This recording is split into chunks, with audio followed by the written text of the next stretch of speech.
दोस्तों, आज हम एक्सप्लेन करने वाले हैं राम पोथिनेनी की मूवी आंध्रा किंग तलुका को, जिसमें उपेंद्र भी हैं। इसलिए आप वीडियो को लाइक कर दीजिए। हम चलिए कहानी शुरू करते हैं। तो मूवी की शुरुआत में हम एक फेमस एक्टर सूर्या को देखते हैं, जो आज अपनी 100वीं मूवी की शूटिंग कर रहा होता है। तभी वहाँ प्रोड्यूसर आता है, जो काफी टेंशन में लग रहा था। तब सूर्या पूछता है कि आखिर बात क्या है। इस पर प्रोड्यूसर बताता है कि आपकी पिछली फिल्में फ्लॉप रही थी, जिसके कारण डिस्ट्रीब्यूटर्स फिल्म लेना नहीं चाहते और मेरे पास अभी पैसे भी नहीं है, इसलिए हमें ये फिल्म बंद करनी होगी। सूर्या पूछता है कि आखिर कितने पैसों की जरूरत होगी। तो प्रोड्यूसर बताता है कि 3 करोड़ और लगेंगे। और सूर्या की पुरानी फिल्में फ्लॉप होने के कारण उसके पास भी लगाने के लिए इतना पैसा नहीं था, जिससे सूर्या उदास हो जाता है। फिर सूर्या घर आकर अपने अवार्ड्स देख रहा होता है और उसे याद आता है कि कैसे उसकी सुपरहिट फिल्मों के लिए उसे अवार्ड्स मिले थे। और एक बार जब सूर्या का अवार्ड मिला तो भीड़ में वो अवार्ड टूट गया था,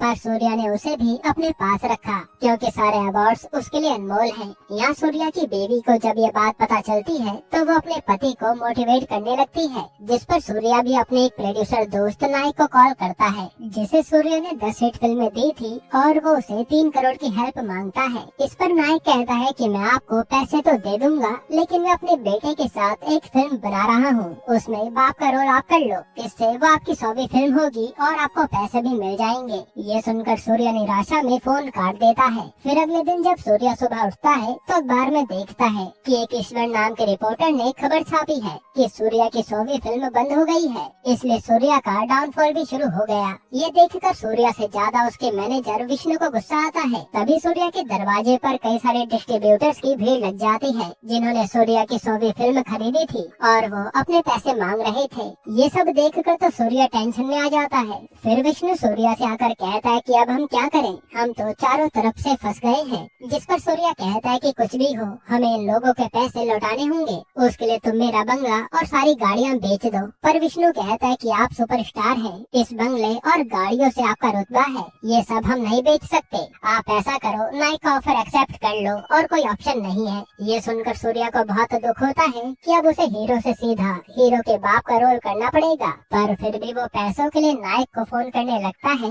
ताकि वो बता सके कि वो ये फिल्म करने को तैयार है। तभी उसके पास भागता हुआ विष्णु आता है, जो बताता है कि आपके अकाउंट में किसी ने 3 करोड़ रुपए डाले हैं। ये जानकर तो सूर्या के होश उड़ जाते हैं। वो विष्णु से कहता है कि पता करो ये पैसे किसने जमा किए हैं। तब विष्णु उसी बैंक में फोन करके पूछता है और मालूम पड़ता है कि ये किसी सागर नाम के लड़के का काम है। फिर सूर्या विष्णु से कहता है कि सागर का पता कराओ, ये है कौन, मुझे जानना है। तब विष्णु उस एरिया के एक सूर्या फैन अंजी को बुलवाता है, जो सूर्या के नाम से Andhra king Surya fan association चलाता था। तब अंजी बताता है कि मैं सागर को जानता हूँ, वो आपका बहुत बड़ा फैन है। यहाँ से सीन पास्ट में जाता है, जब सागर छोटा था तो उसके पापा आज उसे सूर्या की मूवी दिखाने के लिए लाए थे, पर यहाँ तो टिकट मिलता ही नहीं। तब सूर्या के पापा देखते हैं कि एक आदमी लोगों को टिकट दे रहा है, जो कि अंजी ही था, इसलिए सूर्या के पापा उसे पैसे देकर टिकट मांगते हैं। तो अंजी कहता है कि ये टिकट केवल उन्हीं को मिलता है जो सूर्या के लिए थिएटर के बाहर कुछ न कुछ बनाने में मदद करते हैं, जैसे जिन्होंने ये सूर्या का बैनर बनाया, तो हम उन्हें टिकट दे रहे हैं।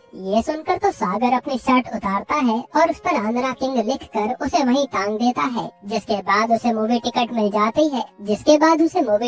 जाती है और वो सूर्या की फिल्म देखने पहुंच जाता है। अब सीन प्रेजेंट में आता है तो अंजी सूर्या को बताता है कि आपको आंध्रा किंग का टाइटल सागर नहीं दिया था। तब विष्णु कहता है कि वो आपका एक फैन है, वो 3 करोड़ रुपए कहाँ से लाएगा, जरूर कोई गलतफहमी हुई होगी। पर सूर्या कहता है कि चाहे जो भी हो, अब मुझे सच जानने के लिए सागर से तो मिलना ही पड़ेगा, इसलिए वो अंजी को लेकर सागर से मिलने चल देता है। फिर जब सूर्या एक जगह चाय पीने रुकता है तो न्यूज पर बता रहे थे कि ईश्वर नाम के रिपोर्टर ने जो सूर्या के खिलाफ न्यूज छापी थी, इससे गुस्सा होकर सूर्या के फैंस ने ईश्वर का हाथ तोड़ दिया। इसलिए अब सारे पत्रकार मिलकर धरना दे रहे हैं कि सूर्या आकर ईश्वर से माफी मांगे। ये देखकर सूर्या को गुस्सा आ जाता है कि एक तो वैसे ही उसकी मुसीबतें चल रही हैं, ऊपर से उसके फैंस ने एक और कांड कर दिया, इसलिए वो सबसे पहले ये मामला शांत कराने निकल जाता है। फिर वो आकर सीधा ईश्वर से मिलता है तो सारे लोग हैरान थे। तब सूर्या को पता चलता है कि ईश्वर तो उसका ही फैन है, इसलिए वो पूछता है कि आखिर तुमने मेरे खिलाफ ये न्यूज क्यों छापी। तो ईश्वर बताता है क्योंकि मुझे एक इंसान को समझाना था कि किसी के लिए इतना पागलपन अच्छा नहीं है। यहाँ से सीन पास्ट में जाता है, जहाँ हम सागर को देखते हैं, जो बड़ा हो चुका है और ईश्वर उसी का दोस्त है। आज सूर्या की एक फिल्म लगी थी, इसलिए सब लोग महालक्ष्मी थिएटर के बाहर सेलिब्रेट कर रहे थे। तभी वहाँ कुछ सूर्या के हेटर्स उसका बैनर गिराने लगते हैं, लेकिन सही समय पर सागर आकर अपने हीरो के बैनर को बचा लेता है। फिर यहाँ वही हेटर्स सागर से कहने लगते हैं कि सूर्या की ये फिल्म तो फ्लॉप होगी, लेकिन सागर कहता है कि ये हो नहीं सकता। इसी बात को लेकर इनके बीच बहस होने लगती है। तभी सागर का दोस्त आकर बताता है कि अभी तक इस थिएटर में सूर्या की फिल्म की रील नहीं आई, हम मूवी कैसे देखेंगे। इस पर सागर को गुस्सा आ जाता है और वो पत्थर से थिएटर का शीशा तोड़ने लगता है। तब उसी शीशे से सागर को एक लड़की दिखती है जिसके हल्की सी खरोच आ गई थी और सागर उस लड़की को देखता रह जाता है। तभी वहाँ महालक्ष्मी थिएटर का मालिक पुरुषोत्तम आता है, जो अपने बेटे मुरारी से कहता है कि ये फैंस पागल होते हैं, इसे तो मजा चखाना होगा। इसलिए वो सागर और ईश्वर को जेल में बंद करवा देता है। फिर जेल में ईश्वर सागर से कह रहा होता है कि तेरे कारण मैं भी फंस गया, लेकिन सागर तो अभी भी उसी थिएटर वाली लड़की को याद कर रहा था। तभी वहाँ सागर के पापा आकर इन दोनों को छुड़ा लेते हैं और हम समझ पाते हैं कि सागर के पापा उसका हर तरह से सपोर्ट करते थे। जिसके बाद सागर आकर सूर्या की मूवी देखता है। फिर हमें सागर के गांव के बारे में बताते हैं, जहाँ उसका गांव चारों तरफ से पानी से घिरा है और इन लोगों को शहर जाने के लिए नाव का सहारा लेना पड़ता है। वहीं सागर के पापा मंदिर में पूजा पाठ का काम संभालते हैं और सागर के गांव में लाइट भी नहीं है, इसलिए बच्चे रात में कहीं खो ना जाएं, तो सारे बच्चों के गले में एक घंटी टांग दी गई है। इसी तरह से इन लोगों की जिंदगी कट रही होती है, जहाँ आधे से ज्यादा गांव वाले मजदूरी करते हैं। इसके बाद अगले दिन सागर और ईश्वर कॉलेज पढ़ने आते हैं और जब सागर अपने ट्रेनिंग कर रहा होता है, तभी वही सूर्या के हेटर्स आकर सागर को चिढ़ाने लगते हैं कि सूर्या की फिल्म तो फ्लॉप हो गई। इसी बात को लेकर सागर और उन लोगों में बहस हो जाती है। तब ये लोग हाथ उठाते हैं तो गुस्से में सागर इन लोगों को बुरी तरह मारता है। तभी सागर की नजर कॉलेज में आई नई लड़की पर जाती है, जो थिएटर में भी मिली थी। इसके बाद लड़ने वाले सारे लड़कों को प्रिंसिपल बुलाते हैं और वो यहाँ सागर और ईश्वर को डांटने लगते हैं कि ऐसे कौन लड़ता है। तब हमें पता चलता है कि सागर और ईश्वर गरीब हैं, इसलिए प्रिंसिपल भी उन्हें टारगेट बना रहा है और वो बाकी लड़कों को जाने के लिए कह देता है। फिर वो सागर और ईश्वर से कहता है कि तुम कुछ दिनों के लिए सस्पेंड हो। साथ ही वो इन्हें सजा भी बताता है कि तुम दोनों रोज कॉलेज आओगे और यहाँ लाइब्रेरी से लेकर कैंटीन तक सब जगह काम करोगे, जिस पर ये चुपचाप मान जाते हैं। अब अगले दिन जब सागर कैंटीन में काम कर रहा होता है, तभी उसे वो लड़की दिखती है, जिसे सागर जाकर कोला देता है और पूछने लगता है कि तुम कौन हो, पहली बार देखा है तुम्हें। तब वो लड़की अपना नाम महालक्ष्मी बताती है, जो थिएटर के मालिक पुरुषोत्तम की बेटी है। उसने हाल ही में एडमिशन लिया है, जिससे सागर खुश हो जाता है और उस दिन के लिए वो सॉरी भी कहता है कि मैं सूर्या की फिल्म के कारण भड़क गया था। अब एक दिन जब सूर्या की नई फिल्म लगती है, तो सागर महालक्ष्मी थिएटर में फिल्म का टिकट लेने आता है, पर वहाँ काम करने वाला चंटी उसे टिकट देने से मना कर देता है, क्योंकि पुरुषोत्तम ने सागर को यहाँ घुसने से मना किया था। तभी सागर की नजर महालक्ष्मी पर पड़ती है और वो बताता है कि मैं अपने दोस्तों के साथ मूवी देखने आया हूँ और सूर्या का फैन हूँ, इसलिए मुझे टिकट दे दो, वरना मेरी बेइज्जती हो जाएगी। तब महालक्ष्मी खुद सागर को टिकट देती है और सागर आराम से मूवी देखता है। फिर मूवी खत्म होने के बाद सागर आकर महालक्ष्मी को थैंक यू कहता है कि तुमने आज मेरी नाक कटने से बचा ली, वरना टिकट न मिलने से मेरे दोस्त मजाक उड़ाते। जिस पर महालक्ष्मी भी सागर से पूछती है कि तुम सूर्या के लिए इतने कट्टर फैन कैसे बन गए, और वो तो बस एक हीरो है। तो सागर बताता है कि एक बार मेरे पापा मुझे शहर के स्कूल में एडमिशन के लिए लाए थे और वहाँ उन्होंने टीचर से बताया कि मुझे एक श्लोक काफी अच्छे से आता है, पर जब मैं वो श्लोक वहाँ के बच्चों को सुनाने गया तो उन्हें देखकर मैं कुछ बोल ही नहीं पाया। इस पर टीचर ने मेरे पापा की काफी बेइज्जती की और कहा कि मैं इस स्कूल में पढ़ने के लायक नहीं हूँ। इस बेइज्जती के कारण पापा ने घर आकर मुझे खूब मारा और मैं अकेला बैठकर रोता रहा। तभी सूर्या की फिल्म का एक गाना बजा, जिसने मुझे दुनिया के सामने बोलने की हिम्मत दी और मैंने अगले दिन जाकर वो श्लोक सुनाया, जिससे मुझे एडमिशन मिल गया। उसी दिन से मैं सूर्या का फैन बन गया। अब महालक्ष्मी ये सब सुनती है, तभी वहाँ महालक्ष्मी को लेने पुरुषोत्तम आता है और महालक्ष्मी चली जाती है। यहीं से इनकी दोस्ती शुरू हो गई थी। फिर अगले दिन महालक्ष्मी सागर से आकर मिलती है और बताती है कि सूर्या की नई फिल्म का गाना आया है, चलो सुनते हैं। अब ये गाना सुन ही रहे होते हैं, तभी वहाँ सूर्या के हेटर देखकर सागर से पंगे लेने लगते हैं। यहाँ तक कि वो महालक्ष्मी के वॉकमैन को भी तोड़ देते हैं। इस पर सागर उन्हें मारने वाला होता है, पर महालक्ष्मी उसे रोक देती है, क्योंकि वो फिर लड़ेगा तो उसे ही सजा मिलेगी। जिसके बाद सागर वो वॉकमैन ले लेता है और ठीक करने चल देता है। अब रात को जब सागर वॉकमैन ठीक कर रहा था तो ईश्वर कहता है कि तू महालक्ष्मी के चक्कर में पागल हो गया है। जिस पर सागर बताता है कि मुझे महालक्ष्मी से प्यार हो चुका है, अब मैं उससे दूर जाने के नाम से भी डरता हूँ। फिर अगले दिन सागर पुरुषोत्तम के घर आता है महालक्ष्मी को उसका वॉकमैन देने। तब यहाँ महालक्ष्मी का भाई मुरारी तो सागर को भगाने लगता है, पर सागर कहता है कि मैं वॉकमैन देने आया हूँ और कुछ नहीं। साथ ही वो कहता है कि हमारे गांव में 3 दिन का मेला लग रहा है, आप सब जरूर आना। ये कहकर वो चला जाता है। अब अगले दिन सागर के गांव में मेले की तैयारी चल रही होती है।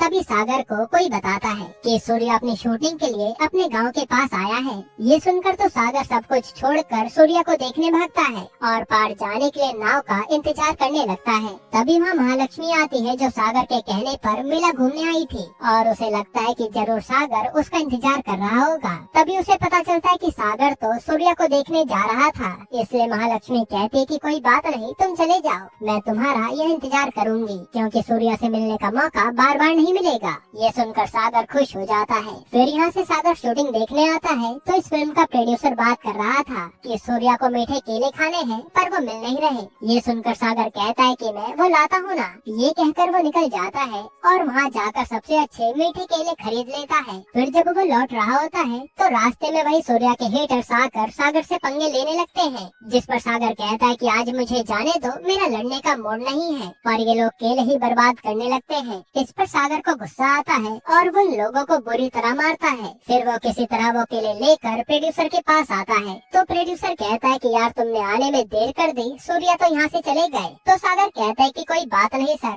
आप ये केले उन तक पहुँचा देना, मैं इसी से खुश हो जाऊंगा। ये सुनकर प्रोड्यूसर कहता है कि तुम तो सूर्या के बहुत बड़े फैन लगते हो। तो सागर कहता है कि हाँ, मैं उनका बहुत बड़ा फैन हूँ। अब यहाँ से सागर मेले में आता है तो देखता है कि महालक्ष्मी उसका अभी भी इंतजार कर रही थी, इसलिए वो महालक्ष्मी के साथ मेला घूमता है और साथ में झूला भी झूलने लगता है। तभी महालक्ष्मी कहती है कि मुझे कुछ पता चला है, और वो वॉकमैन को ऑन करती है, जिसमें सागर महालक्ष्मी के बारे में कह रहा था कि वो उससे कितना प्यार करता है। असल में जब सागर ईश्वर से बताते हुए वॉकमैन ठीक कर रहा था तो ये सब उसमें रिकॉर्ड हो गया था।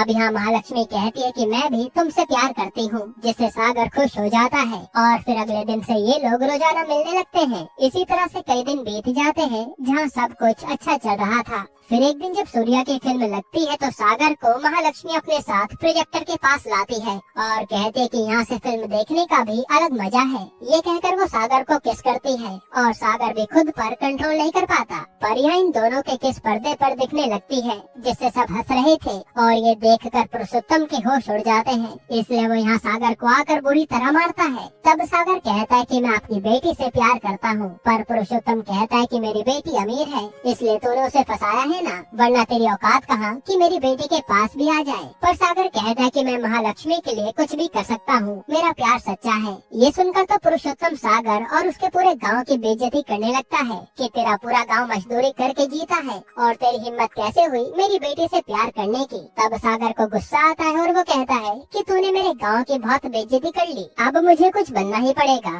ताकि मैं महालक्ष्मी से शादी कर सकूं। इसलिए अब मैं चैलेंज करता हूँ कि सूर्या की 100वीं फिल्म रिलीज होने से पहले मैं खुद का महालक्ष्मी नाम से गांव में थिएटर खोलूंगा और फिर महालक्ष्मी से शादी करूंगा। ये मेरा चैलेंज है, और अगर मैं हारा तो महालक्ष्मी को भूल जाऊंगा। ये सुनकर पुरुषोत्तम भी मान जाता है। अब जब सागर घर जा रहा होता है तो ईश्वर उसे समझाता है कि महालक्ष्मी को भूल जा, तू पढ़ाई लिखाई करके नौकरी कर, ये थिएटर खोलने का पैसा हम कभी जोड़ नहीं पाएंगे। लेकिन सागर कहता है कि नहीं, अब मैं नहीं रुकने वाला। तब ईश्वर कहता है कि मैं तेरा इस काम में साथ नहीं दे सकता, तो पागल हो गया है। यहीं से ईश्वर ने सागर को छोड़ दिया था और वो एक पत्रकार बन गया था। अब सीन प्रेजेंट में आता है जहाँ ईश्वर सूर्या से कहता है कि मैंने उसी को समझाने के लिए बात अखबार में छापी थी कि सूर्या डूब चुका है। तब सूर्या कहता है कि सागर कहाँ है, मुझे उससे मिलना है। इसलिए वो अंजी और ईश्वर को साथ में लेकर सागर से मिलने चल देता है। अब ये लोग उसी पुरुषोत्तम के थिएटर पर आते हैं जहाँ ईश्वर देखता है कि महालक्ष्मी की शादी का बैनर लगा है, यानी वो किसी और से शादी कर रही है। फिर वो सूर्या से कहता है कि सागर जरूर शर्त हार गया गया होगा, इसलिए महालक्ष्मी किसी और से शादी कर रही है।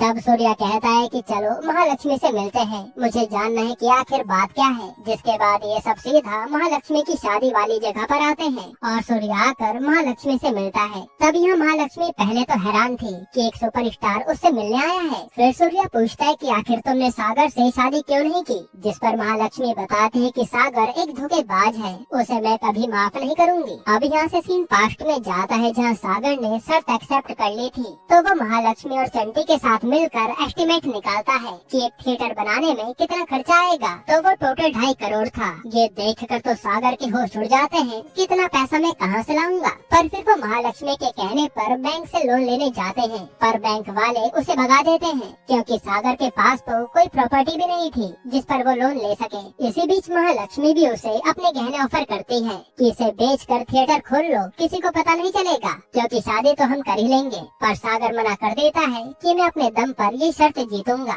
जिसके बाद वो कई जगह हाथ पैर मारता है पर उसे कहीं भी उधार के पैसे नहीं मिलते। इससे सागर उदास हो जाता है। फिर जब सागर अपने घर पर होता है तभी उसे उसकी माँ से पता चलता है कि उन्होंने करीब 42,000 रूपए सेव करके रखे हैं। इसलिए सागर के दिमाग में एक आइडिया आता है और वो उन्हीं पैसों से एक मिनी थिएटर खोल देता है महालक्ष्मी नाम से। और सागर का मानना था कि सूर्या की फिल्में लोग देखने जरूर आएंगे, चाहे वो पुरानी ही क्यों न हो। फिर अगले ही दिन से सागर के उस थिएटर में लोग आना शुरू कर देते हैं और सागर ने एक डिस्ट्रीब्यूटर से भी बात कर ली थी जो उसे आए दिन मूवीज रेंट पर देता था। इसी तरह से कुछ दिनों में सागर का ये काम चलने लगता है और वो अच्छा खासा पैसा कमा रहा था। फिर एक दिन वहाँ महालक्ष्मी सागर का मिनी थिएटर देखने आती है तो यहाँ सागर की माँ और उसके पापा को सच पता चल जाता है कि सागर उसके लिए ही इतनी मेहनत कर रहा है। जिसके बाद सागर महालक्ष्मी को अकेले में लेकर जाता है कि वो इसी मिनी थिएटर के पैसों से अपना एक बड़ा महालक्ष्मी थिएटर खोलेगा। जिस पर महालक्ष्मी कहती है कि मुझे तुम पर विश्वास है, तुम कर लोगे। फिर यहाँ से जब महालक्ष्मी घर आती है तो पुरुषोत्तम कहता है कि तुम कहाँ से आ रही हो।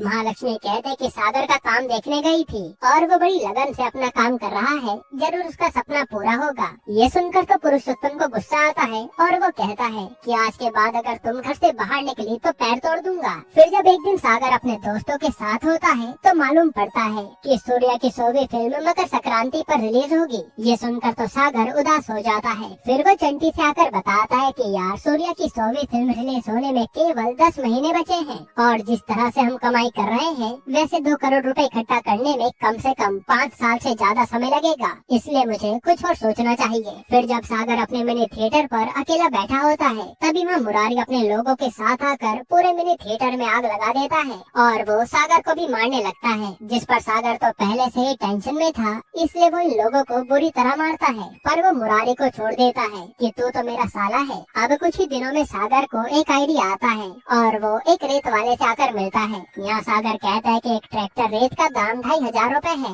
और मैं तुम्हें 2,000 रूपए में दे सकता हूँ, डील करोगे क्या? तो वो आदमी मान जाता है। जिसके बाद सागर अपने गाँव में आता है और सब लोगों को बुलाकर कहता है कि हम रेत का बिजनेस कर सकते हैं। अगर हर इंसान 10 ट्रैक्टर रेत भी भरेगा तो उसकी काफी अच्छी कमाई हो सकती है। जिस पर सारे गांव वाले कहते हैं कि ये सब फालतू की बातें हैं, अगर हम ऐसा कुछ करेंगे तो जहाँ से हमें काम मिलता है वो भी बंद हो जाएगा। साथ ही तो ये सब अपनी लवर के लिए थिएटर बनाने के लिए कर रहा है ना। पर सागर कहता है कि काम करके तुमने कौन सा बहुत ज्यादा पैसा कमा लिया है। हाँ, मुझे थिएटर बनाना है, वो भी इसी गाँव में, जिससे पूरे गाँव का फायदा होगा क्योंकि इससे यहाँ रोजगार बढ़ेगा और अब यही मौका है पैसा कमाने का, सोच लो। तभी वहाँ सागर के पापा भी कहते हैं कि हम अभी तक गरीबों की तरह ही तो जीते आए हैं, अगर हमने रिस्क नहीं लिया तो ऐसे ही बिना बिजली और बिना पुल के रहना पड़ेगा और हमेशा नाव से सफर करना होगा। ये सुनकर सारे गांव वाले मान जाते हैं और अगले दिन से सागर गांव वालों के साथ मिलकर रेत निकालने लगता है। जिसके बाद वो उस आदमी तक रेत पहुंचाते हैं और इसके बदले उन्हें काफी अच्छे पैसे मिलते हैं।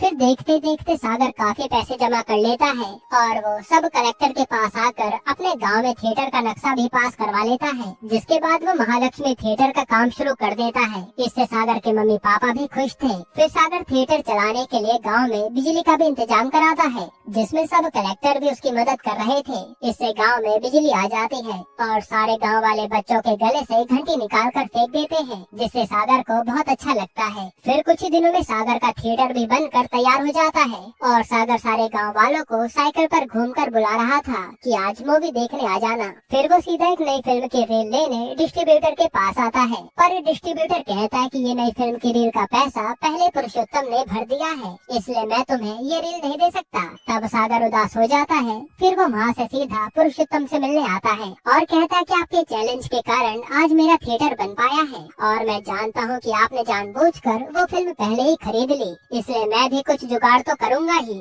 और वो फिल्म मेरे थिएटर में लगेगी। साथ ही वो कहता है कि अब रेडी हो जाओ, मेरी शादी महालक्ष्मी से होगी। इस पर पुरुषोत्तम कुछ नहीं कह पाता क्योंकि वो तो एक तरह से हार ही गया था। इसके बाद उसकी फिल्म की रील लेने के लिए सागर उसी प्रोड्यूसर से मिलने आता है जिसे उसने केले दिए थे और सागर उसे अपनी प्रॉब्लम बताता है। तभी आदमी कहता है कि यार सब जगह से डिस्ट्रीब्यूशन हो चुका है, मैं तुम्हें रील कहाँ से दिलाऊं? वैसे एक आदमी है जो तुम्हारा काम कर सकता है। अब यहाँ से ये आदमी सागर को नायक के पास लेकर आता है। तभी नायक पर सूर्या का फोन आता है। ये वही मूवी की स्टार्टिंग वाला सीन था जहाँ सूर्या ने नायक से 3 करोड़ रुपए मांगे थे, तो नायक ने उसे हीरो के बाप का रोल ऑफर किया था। यहाँ हम देखते हैं कि इसी समय सागर भी ये बातें सुन रहा होता है और फोन रखकर नायक कहने लगता है कि ये सूर्या के दिन खत्म हो गए, अब वो बाप के रोल ही कर सकता है। ये सुनकर तो सागर भड़क जाता है कि वो मेरा हीरो है, तेरी हिम्मत कैसे हुई ये सब कहने की। ये सुनकर नायक सागर को अपने घर से भगा देता है और सागर को अब इसी बात की टेंशन थी कि सूर्या की 100वीं फिल्म नहीं बनेगी तो सूर्या का रुतबा खत्म हो जाएगा।